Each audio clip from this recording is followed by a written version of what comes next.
जाएगी। राष्ट्रपति का 1 साल का खर्चा 27 करोड़ का है, एक दिन का 7.5 लाख रुपए का है। क्यों होना चाहिए इतना खर्चा राष्ट्रपति को?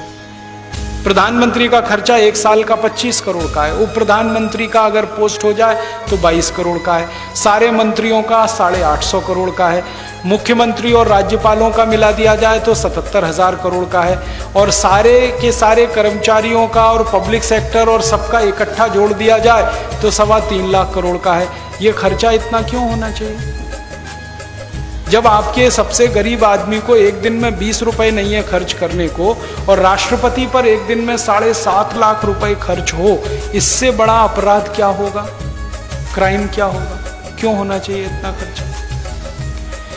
जब इस देश का राष्ट्रपिता झोपड़ी में रह सकता है तो राष्ट्रपति क्यों नहीं रह सकता?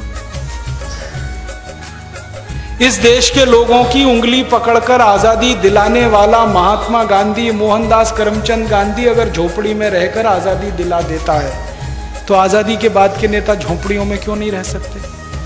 क्यों इतना खर्चा होना चाहिए उनके ऊपर?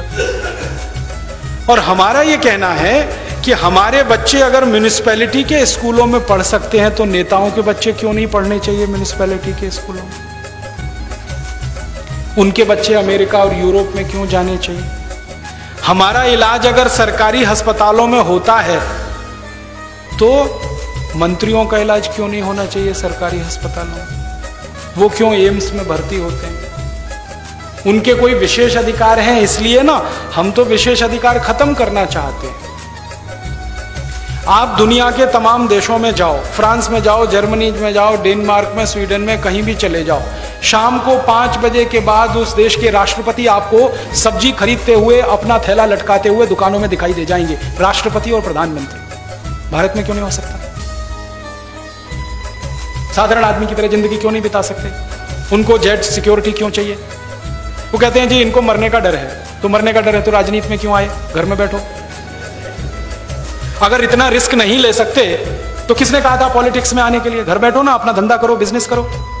हमारे यहां तो जिन लोगों को मरने का डर नहीं था वही लोग राजनीति में आए थे। भगत सिंह, ऊधम सिंह, चंद्रशेखर, जिनको मरने का ही डर नहीं था, जवान जिंदगी को दांव पे लगा देने का डर नहीं था, वही पॉलिटिक्स में आए थे।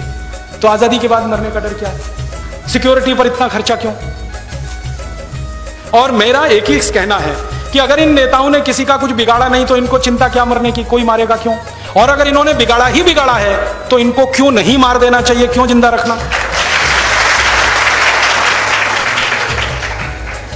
आप बताओ ना, किसी का कुछ बिगाड़ा नहीं तो आप चिंता क्यों कर रहे हो? भगवान आपकी रक्षा करेगा। और जो जिंदगी भर बिगाड़ा है तो आपको जिंदा क्यों रहने दिया जाए? क्यों नहीं खत्म कर दिया जाए आपको इस व्यवस्था में? तो ये फालतू के खर्चे जो नेताओं पर हो रहे हैं, यही खर्चे को खत्म करके हम शिक्षा में खर्चा करने लगे तो हर गरीब आदमी का बच्चा बिना एक पैसा दिए पढ़ाई कर सकता है। Engineer, doctor, chartered accountant, manager, IAS, IPS बन सकता है। थोड़ा सा चेंज करना है सिस्टम। हमारा मानना है कि सारे सांसद, सारे विधायक वैसे ही साधारण तरीके से रहें जैसे इस देश का आम आदमी रहता है, क्योंकि वो उसके प्रतिनिधि हैं। वो करोड़पतियों के प्रतिनिधि नहीं है, वो आम आदमी के प्रतिनिधि है, गरीब आदमी के प्रतिनिधि। तो हम ये परिवर्तन चाहते हैं और हमारे ये सारे के सारे उद्देश्य एक ही बात को कहते हैं कि हम व्यवस्था में परिवर्तन चाहते हैं, सत्ता में नहीं।